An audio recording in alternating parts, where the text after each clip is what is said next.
Welcome in to the 48 Minutes podcast on Believe, presented by BetOnline. I'm Ross Geiger, the former NBA video coordinator, spending time with the Bucks, Suns, and Knicks.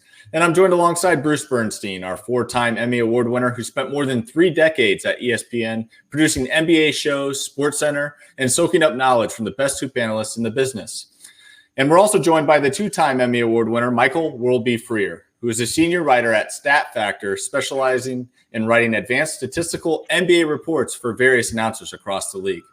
This is episode number 116, the James Johnson episode, as the NBA veteran that holds a second-degree black belt in mixed martial arts has worn number 16 throughout the majority of his 15-year NBA career. Johnson recently signed a partially guaranteed deal to return to the Indiana Pacers next season, which will, of course, be year number 16. Before we get into tonight's show, just a quick reminder. BetOnline is the world's most trusted betting platform and your number one source for everything online sports betting. Right now, you can receive a 50% free bet for up to $250 on your first deposit to bet on anything from the Olympics to baseball to Formula One racing. BetOnline has every stat, every matchup, and even live odds and spreads while the games are being played. When the game's over, head on over to our online casino and get in on a game of blackjack or poker, or unwind with one of our over 150 slot games. Head to the website today to get in on the action. Use promo code BLEAV, that is BLEAV, for your 50% free bet credit on your first deposit up to $250. BetOnline, the game starts here. And we'll start with our show last week, as we had the absolute pleasure to have on NBA champion Luke Kornet of the Boston Celtics. He joined us here live on the show, and fellas, I'd say it was safe to say we had a lot of fun chatting it up with him. Don't you think, Bruce? Yeah, I mean, not only was he just kind of a fun guy to be around, but he gave some pretty thoughtful answers. I mean, he's kind of known as the funny guy on the team, and I think he's very protective of that now. I mean, he doesn't want to always have to be funny, but he doesn't want anybody to be funnier than him. And I think he'll use any tool in his intellectual repertoire to make sure that nobody surpasses him. Yeah, no doubt about that. World B, did you have any big takeaways from our conversation with Luke? Well, I enjoyed the fact that he, played on a world championship team, and we discussed the Celtics and things like that. But his view of the parade celebration along the duck boat that is tradition in Boston was really a unique perspective on how to celebrate the championship. So he had a big kick out of that. And, he has just a remarkable personality. And we talked about how he probably would not be surprised when his playing career is done if he doesn't step onto the other side of the mic and become a member of the, dare I say, media. Yeah, no doubt about it. He'd be a great media member. If you haven't checked out that episode, be sure to do so. We had a lot of fun with Luke, and he had a lot of fun things to say. It's definitely going to make you laugh. But with talking Celtics ball with Luke, we've got a lot of catching up to do here, fellas. And let's start out with the news in Phoenix, as free agent Tyus Jones agreed to a 1-year, $3 million deal to join the Suns. And this is a significant addition for a team with a less than significant cap space. Tyus led the NBA in assist-to-turnover ratio last season. So, Bruce, I'll start with you. What are your thoughts on the Suns' addition here? We've always sort of thought of Tyus as one of the top, if not the top, backup point guards in the league. Well, now, I mean, he's in Phoenix, and he's poised to play big minutes. And, I mean, he says he wants to start. So, and I think it's a really good move for the Suns because, look, last year they didn't really kind of have a settled point guard situation. So Booker had a lot of ball handling, responsibilities, even Bradley Beal. Those guys are now going to be free to find their shots, and Tyus is going to find those guys. And another good thing about him, even though he's coming over, this is actually going to be his 10th NBA season, which I was sort of shocked when I realized that. I knew he'd been around. I figured he's been around 5-6 years. No, he's played 9 seasons. And he has some history with some of his teammates. He played at Duke with Grayson Allen. They actually won the NCAA championship. He played a little bit with Josh Okogie. So I think, this is going to be, I think he's going to fit in there really nicely. I think that was a great move by Phoenix. World B, what's your take? Yeah, my first thought is he's a guy coming off literally a career season. I mean, career high in minutes, career high in scoring, career high in assists, career high in 3-point shooting. All great things you'd want. And he proved he could handle a role as a starter. He started all 66 of the games he played in for the Wizards last season. I know he wants to be a starter in Phoenix. They could absolutely use him. The Suns, one of their issues last season, they were bottom 10 in assist to turnover ratio. We just, Bruce mentioned, or you mentioned how he has been the league. He wasn't just the league leader last season in assist to turnover ratio. He's been that way for 6 straight seasons. I mean, this is his MO. He doesn't make mistakes, and he gets people the ball. Suns were bottom 10 in that category last season.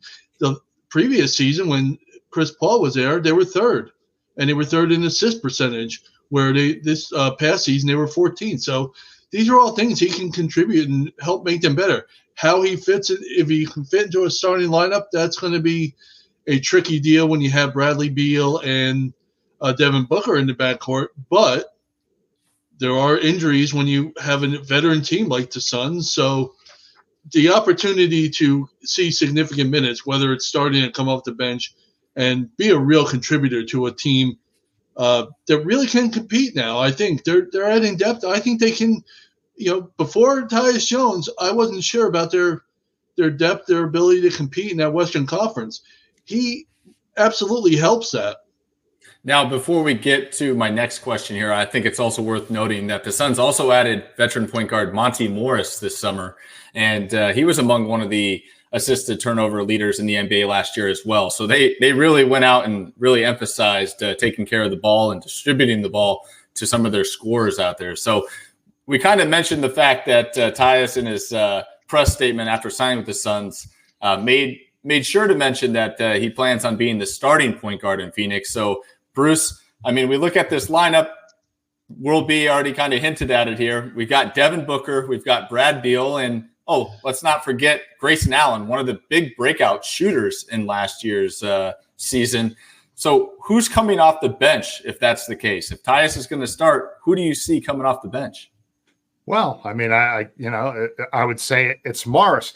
I mean, look, one of the things that I think, he's really going to help out, they were not a very good fourth quarter team last year. In fact, if you would have looked at their record, if games had ended after 3 quarters last year, their record on the season would have been 53-29. Okay.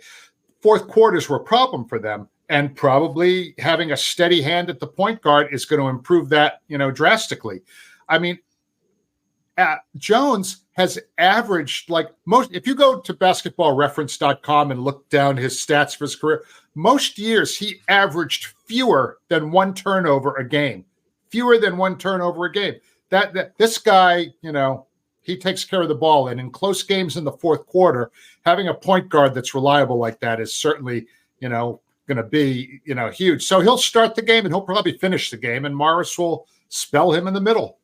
Yeah, that's definitely going to be key. So World B, I'll ask you the same thing. I mean, you look at this lineup. I mean, is it a guy like Grayson Allen who's coming off a tremendous year that's going to have to take a back seat and come off the bench? Or do you see a big money man like Brad Beal maybe trying to convince him he could be a 6th man of the year contender? That's an option. I think it absolutely is an option to have a guy like Bradley Beal potentially coming off the bench.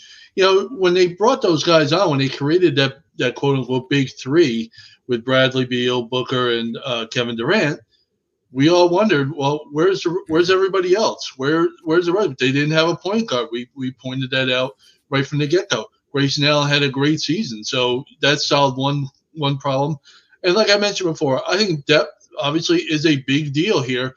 And with their injury history, they didn't play that much together. The 3 of those 3 guys, they did not play a whole lot together. So whether he starts or not at the beginning of the season, as Bruce mentioned, they were the worst team efficiency-wise in the fourth quarter, and it wasn't even close. It was a really bad setup for them. If Tyus Jones is the way he was this past season, I would expect in the fourth quarter at least he'll be on the court keeping things calm and getting it to the right guys to put teams away instead of letting games get out of their hand. Yeah, and the Suns definitely got a little bit more interesting in the West with this signing. So glad we were able to go ahead and discuss that. Now, interesting thing out East will be your New York Knicks. They inked Precious Achiewa returning to the team, agreeing to a 1-year, $6 million deal. So I got to ask you this, will the Knicks make a bigger splash by the start of next season, or do you expect them to stand pat with Mitchell Robinson, Achiewa, Jericho Sims, and maybe even a small ball Julius Randle at their center position? It's certainly the biggest question mark right now for this team is what happens in the middle. And it's not a knock on Mitchell Robinson's production. It's the fact that he can't stay healthy. I mean, he's missed his career is defined in many ways more by his inability to stay on the court long enough, and that catches up with you after a while. As the years go on, you put a lot of tread on those tires early when you're injured a lot and you play that position. My personal opinion, I don't think they're going to do anything else before the season of major significance, unless it is trying to. There's a window when they can negotiate a new deal with Mikal Bridges, and I'm not entirely positive, but it's before the season, maybe September before the season. And so I think something will get done there, potentially at the Jalen Brunson discount that he provided. There's been rumors to that effect, so we'll see if that happens. I think they're going to go with Jericho Sims as a backup behind Mitchell Robinson, and it's absolutely a question. This was one of their fortes was rebounding. They were the best offensive rebounding team in the league last season, and Isaiah Hartenstein was a huge part of that. So they're going to have to make up for that. If Mitchell Robinson can stay on the court, everything will be fine. But if he can't, then you'll see a deal. I think an in-season deal is more likely than preseason deal. Robinson has played 6 NBA seasons. He's only played 70 or more games once in those 6 seasons. So that kind of speaks to that. As for them making another big splash, I mean, let us not forget that they traded like 1,000 draft picks to get Mikal Bridges. So I'm not really sure what's left in the cupboard for them to really go out and get anybody, at least in the area of a trade. But you touched on something, Ross, in your introduction to this. The idea of perhaps using Julius Randle as like an undersized, 5 who can kind of stretch. Sure, his rim protection, is lacking. But if you think about it, by adding Bridges and along with Anunoby, who also needs to stay healthy, there might not be a whole lot of guys getting to the hoop. All right. Yeah. So it might be that Randall can play there, for maybe 12 minutes a game. Again, that's really going to be kind of up to him. I mean, he's got enough size and he can stretch the floor offensively. We know he can make threes. So I would say that Tom Thibodeau's pretty creative guy. I mean, hopefully it'll be interesting to see if he tries something like that. But replacing Isaiah Hartenstein with what they got now, they're going to miss him so badly. They're really going to miss him. They won't miss him as much if Robinson somehow, as you mentioned, if he can somehow stay healthy. Because he was a starter last year. Hartenstein was supposed to be coming off the bench and out of necessity, which was the case most of the season for Knicks players. We all talk about Josh Hart's minutes, how much he played, Dante DiVincenzo. Well, these guys were supposed to be backups at the start of the season, but injuries put them into not only the starting lineup, but saw them on the court 48 minutes a night in some cases. So if Mitchell Robinson can stay healthy, the big if, I get it, they won't miss Isaiah Hartenstein as much, but it is a big if. And, 2 years ago, when they took down the Cavaliers in the playoffs, they dominated the glass. They didn't have Hartenstein then. They dominated Allen and Mobley, and Mitchell Robinson was a big part of that. So they're hoping he can stay healthy, but I know they had their fingers crossed the whole season, waiting for hoping nothing happens. Yeah, I like the idea of going small ball with Julius Randle, especially with OG and Bridges out there. I think they're going to be able to run up and down a little bit more. Obviously, they need to get stops, no second chance opportunities there, but playing at a faster pace with Robinson or Randall, they're going to be fully capable of doing that. And with Brunson kind of leading the charge. I think they could have a lot of fun running up and down the court, taking a lot of threes and, making it tough on a team to stick with them for 48 minutes with the defensive intensity transitioning to the offense. So should be fun to see what happens in New York next season. Now in H-Town, that is Houston, Reed Sheppard, the third overall selection this year by the team, was just voted by executives as the favorite to win Rookie of the Year next season. Now, given his standout play in Las Vegas during Summer League, I don't find this shocking news. But there are other rookies out there that you've got your eye on. And Bruce, I'll start with you on this one. Do you think that, Reed Sheppard being a point guard on a team that has Fred VanVleet winning Rookie of the Year is possible in this year's class? No, I don't think so at all. I think, this is a team that really has its eyes on the playoffs this year. So for a rookie point guard, they're saying he's going to maybe play like 18, 20 minutes a game, whatever. I don't think that's enough minutes for him to get the stats that he would need to be Rookie of the Year. I've said it a number of times on this podcast. I really feel like Stephon Castle in San Antonio is going to get enough minutes to put up numbers. They will be an improved team this year. So no way do I see Reed Sheppard finishing in front of Castle in Rookie of the Year, barring injuries or whatever. But that said, he could be a nice contributor for those guys. And, Fred VanVleet's not getting any younger. He's well north of 30. And so, Sheppard appears to be their future guy. And look, having a guy like Fred VanVleet who knows every little trick in the book is a perfect guy to play behind for a year and kind of practice against every day and learn the craft. Yeah, I totally agree with you there. Will be any thoughts on the Reed Sheppard news? Well, the first thing worth pointing out, Bet Online has Reed Sheppard as the favorite as well at plus 600 to win Rookie of the Year. My choice at the moment in early August, first week in August, is the center for Memphis, Zach Edey, who is actually the Bet Online second choice to win Rookie of the Year. I think he's going to get enough minutes on that team. I think he was almost a double-double guy in the Summer League, and albeit in 3 games or whatever. But we saw a lot more than I expected to see in the Summer League out of him. And I think his size, if he can adjust to the speed, now he's somebody who sometimes looks like you can time him up and down the court with a calendar. But if he can adjust to the speed of the league, he's going to be a pick and roll guy. He's got great hands, and they need him at Memphis. They need a big guy at Memphis, and so he should have enough minutes and enough opportunity to put up nice numbers on a team that's going to, I think we would all agree, be pretty improved as long as John Morant comes back at full strength. Interesting. Keep an eye on Edey there. I'm kind of with you, Bruce. I like Stephon Castle. I just think Chris Paul is going to pay huge dividends to him.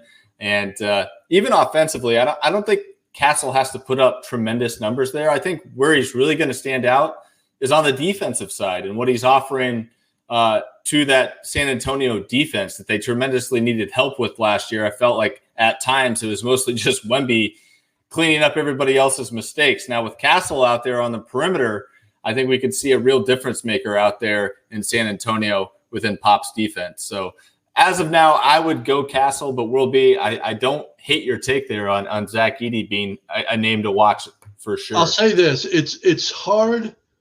You don't see guards adjust to the NBA range consistently, and that your shooting numbers kind of go down, your percentage goes down. We see it sometimes. Brandon Miller had a pretty decent year last season, but he was up and down. Once he got into a rhythm, he looked all right. But if you're not really a great shooter at that position, it's not, in terms of Rookie of the Year stuff, your numbers may not reflect your impact just because you can easily shoot 33, 32% on threes if you're getting used to the NBA range. Yep, definitely true there. Now, stop me if you've heard this before. Charles Barkley has spoken out in the media here. No way. Past week. Yeah.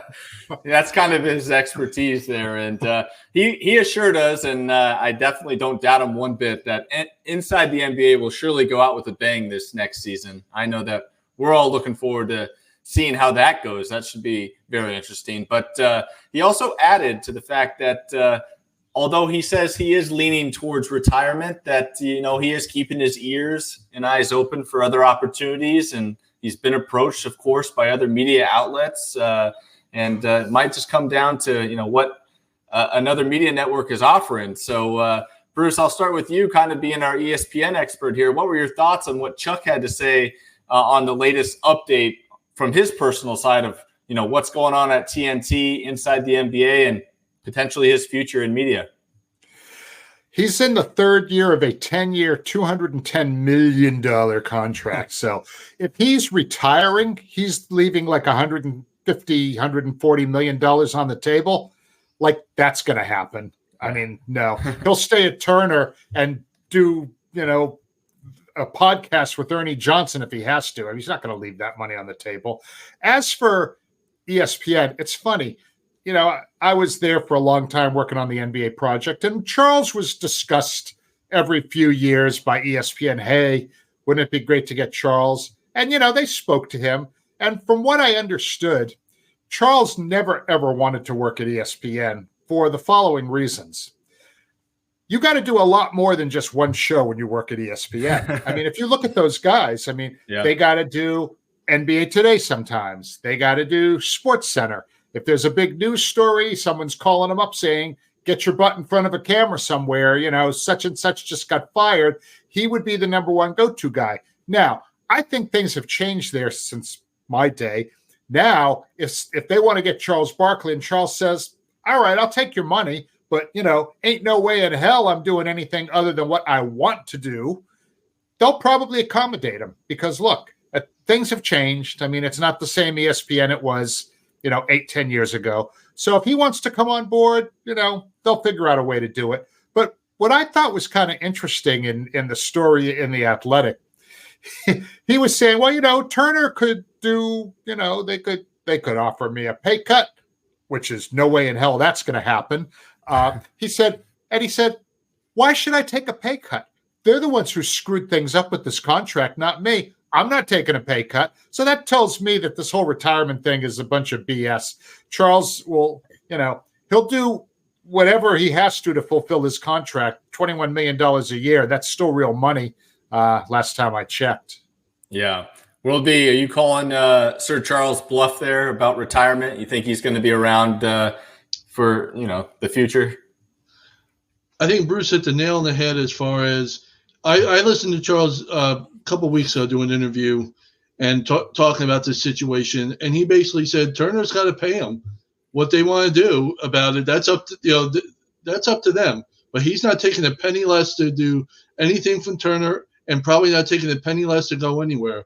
And as for Charles going to a place like ESPN, this is a direct quote. I heard him on Inside the NBA once say, quote, "You're not going to work me like a dog and not pay me." And that's exactly what Bruce is right. That's exactly what they would do. They may not have him in Bristol doing what we used to call the Bristol car wash if he showed up, but he would do what we're doing right now, get behind a camera in front of your computer and discuss something, and he'd have to be on call for whatever. And he may want to do that or whatever, but I think he's just going to ride it out and see what Turner does next, because at the end of the day, as Bruce mentioned, they got to pay him, and Charles knows it. And I don't think Charles would be just fine playing around the golf on Turner's dime in 5 years. I honestly believe. Can you guys imagine what that Inside the NBA show is going to be like next year? Because Charles is unplugged even on a good day. All right. Yeah. As the season goes on, they'll probably be pretty well behaved at the beginning of the season. But as the season goes on, I think you're going to find you expect there to be bitterness that comes out. I mean, I would if it was me after all these years. And, Turner and the NBA, I mean, I don't think Charles, I mean, look, Ernie Johnson is the classiest of class acts, all right? Kenny Smith strikes me as a guy who always has his eye on his future, so I don't think he's going to pull any garbage. Shaq, who knows with Shaq? But Chuck, Chuck's gonna open up a can of whoop ass on some people this year, and it's going to be really interesting to see how that all works out. Will the NBA say, dial it back? Will Turner say, hello, we're not dialing anything back? Yeah, I'll say we're gonna do what we want to do. As Jim Valvano said in the famous ESPY speech, "Hey, buddy, fanable." I'll say this: it may be a little more unplugged than what we used to, but Charles is not going to do anything that is going to allow Turner to somehow void that deal, get himself in enough hot water, like things that used to be okay and part of the act. Maybe Turner can't sway Charles to renegotiate, to take a pay cut, whatever, and they start holding him to everything he says. Then it becomes, I don't think Charles is going to get that unplugged, being this, even though it's a lame duck situation, just because Turner could turn around and say, you know what, that's out of line. You avoided the terms of your deal, blah, whatever the corporate BS is. But they might be okay with it. As long as he doesn't drop F-bombs and stuff like that, which he's not going to do that.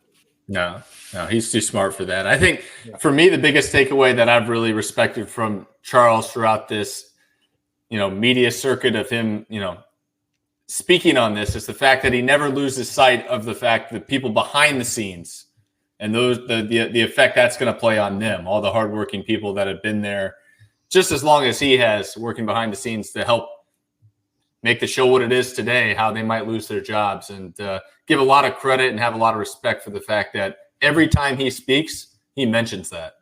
Hey, can I get really for 1 second here, real serious about this, because we're having a good time with it. And we know this is potentially a lame duck show and all this stuff with Inside the NBA. Personal perspective, when I had the job at the Golf Channel, I was told one time in June of 2020, because they announced in, I think, February, right before the pandemic, that the Golf Channel is moving their operations from Orlando to Stamford, Connecticut. And some people were going to Connecticut and some people would not be going. And during the pandemic in June, I found out I was not going to be one of those people, but I was supposed to work until August, till the end of August for the Golf Channel. I had to come in. We only had a select number of people that were allowed because there was no vaccine yet. There were only a select number of people allowed in the Golf Channel studios. And as a researcher, I was one of them. So I had to spend the last 2 months of my time there knowing that no matter what I did, I was done at the end of August. And I'll just say this. Now, these guys were a lot more financially secure than I was, obviously. But it is a weird feeling to go to work. Initially, it was fine. The last month, August, was a really weird feeling to come into work. And it wasn't just me. There were a number of other people that were in that position. But it's going to be interesting because as you get closer to the end of the season, what if nothing changes? What is going to, their attitude? I think they'll be professional at the end of the day. We joke about it, but I think they'll be pros. Now, one of the things about the whole Turner-NBA relationship is that Turner has been responsible for operating NBA TV. Now, NBA TV never really got much in the way of ratings. But think about this.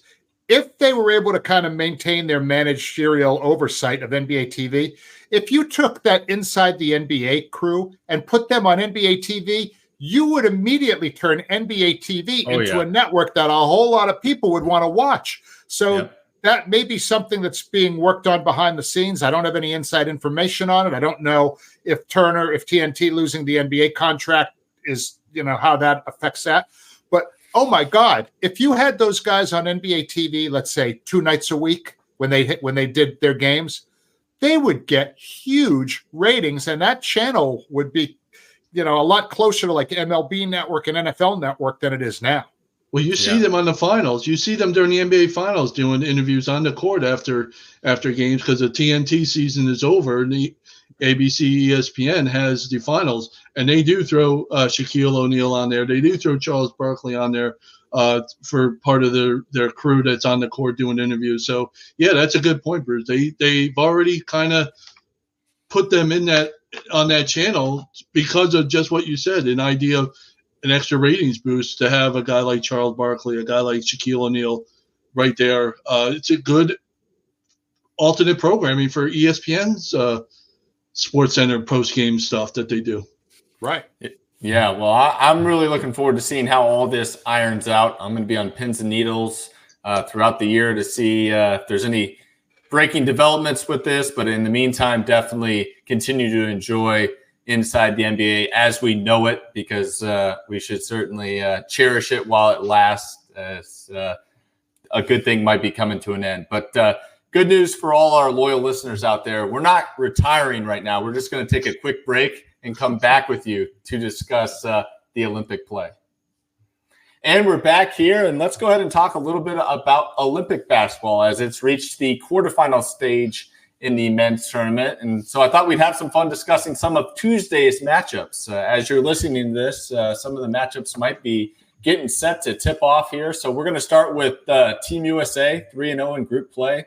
They're facing off against a Brazil team that was 1-2 in group play, and they had three notable names on their roster that I could see.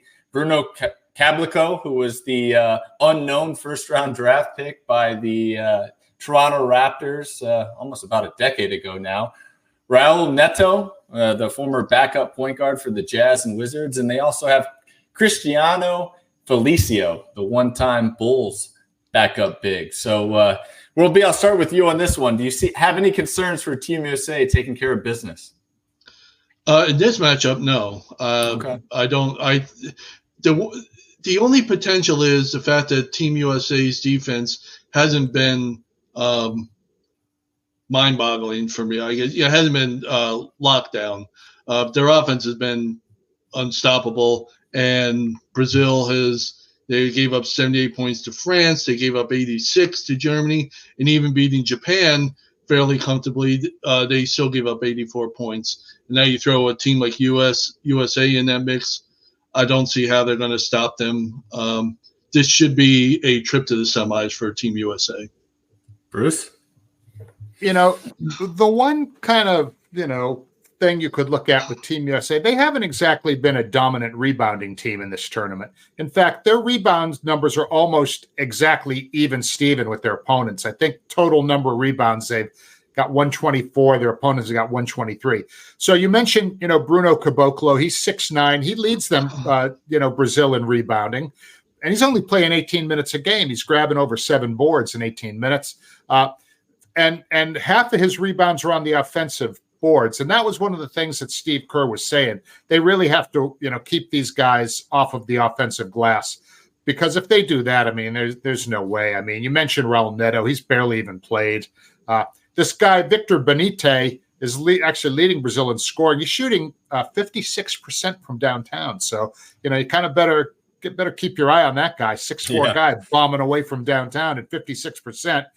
Derek White is probably going to, and Drew Holiday are going to probably see him. He's going to see them, I should say. Yeah, the Wardens. Yeah, that'll be a lot of fun. Yeah.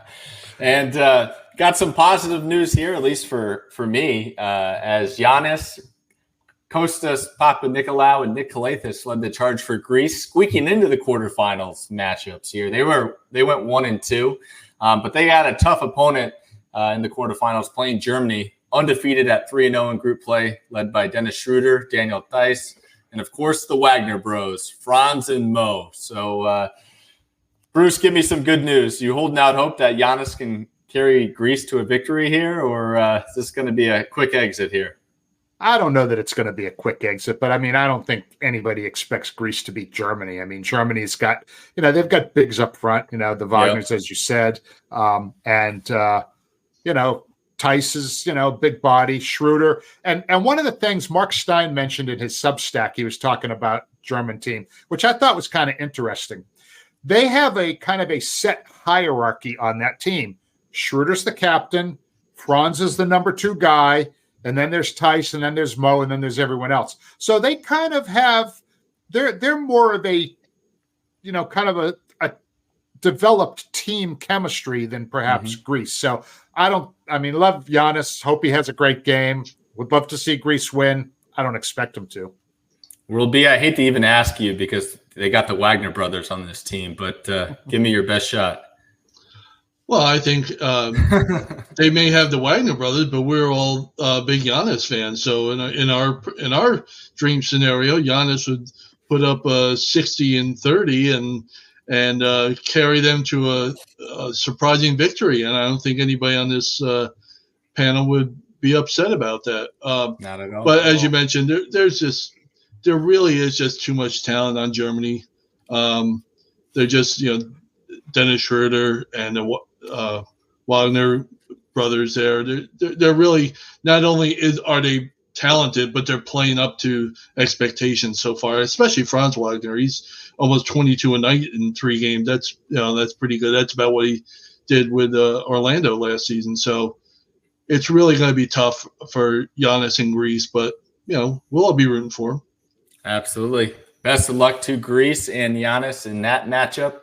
Moving on here, we've got Serbia 2-1 in group play. They are led, of course, by a guy that goes by the name the Joker, Micic from the Hornets. They had Nikola Jokic, who was the guy dangled by the Miami Heat for Damian Lillard all summer and actually ended up having a great season with the Miami Heat in the time that he played on the court.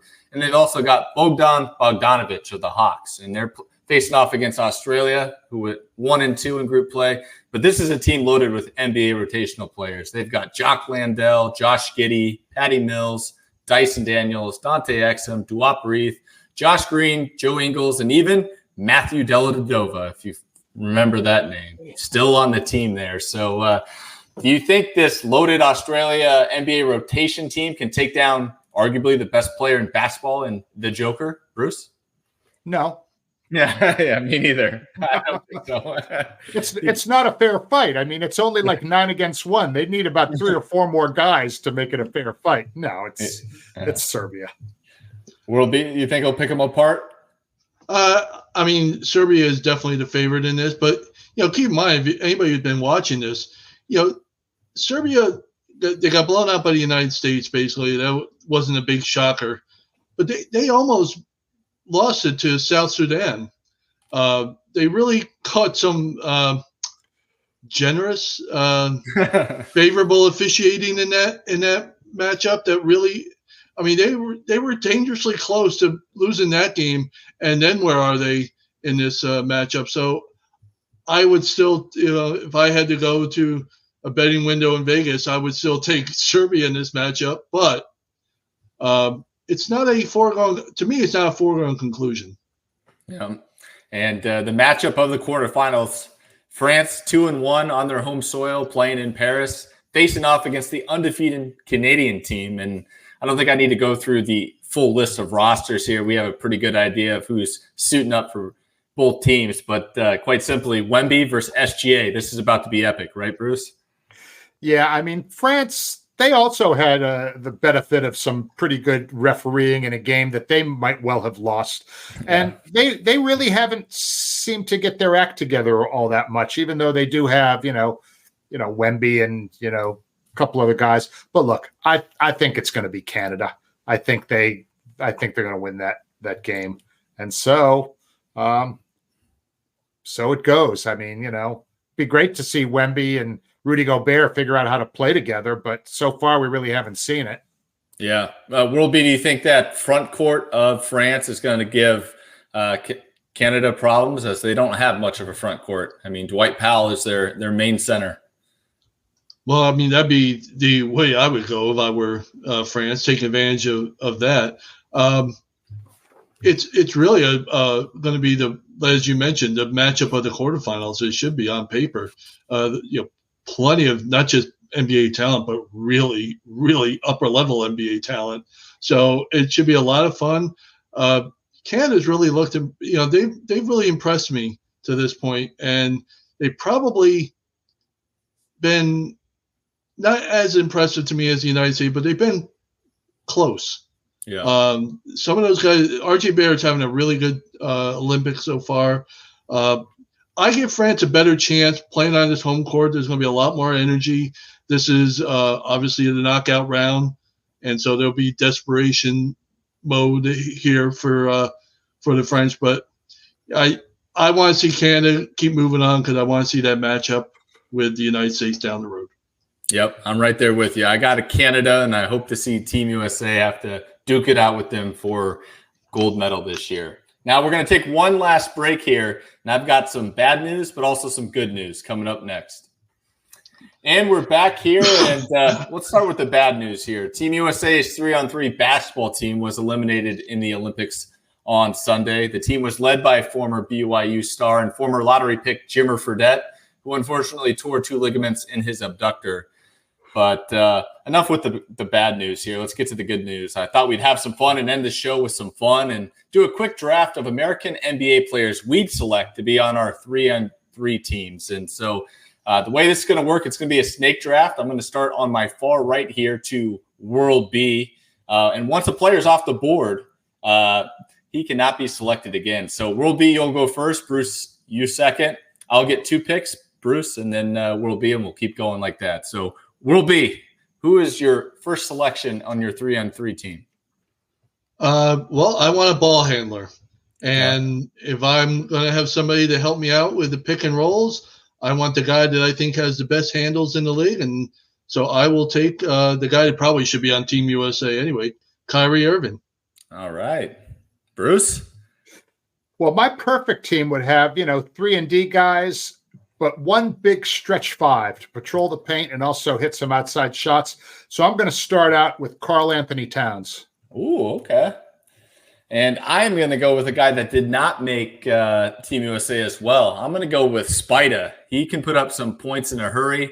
He's a guy that's got some size. He's got some physical strength that watching those 3-on-3 games, very physical sport. I mean, the way those guys are kind of just checking the ball and going. So I'm going to go Donovan Mitchell. With my second pick, I need a big here.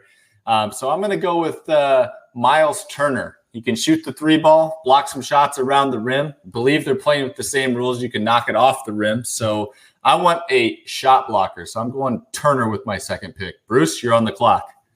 Again, so now that I got my big with Karl-Anthony Towns, I want a really good 3-and-D guy. And I think that I'm going to probably go with hometown hero Jaylen Brown. Nice. Good pick there. World B. Now, are we picking guys who are not on Team USA? Yeah. Or is that? Okay. Yeah, sorry. I'll eliminate.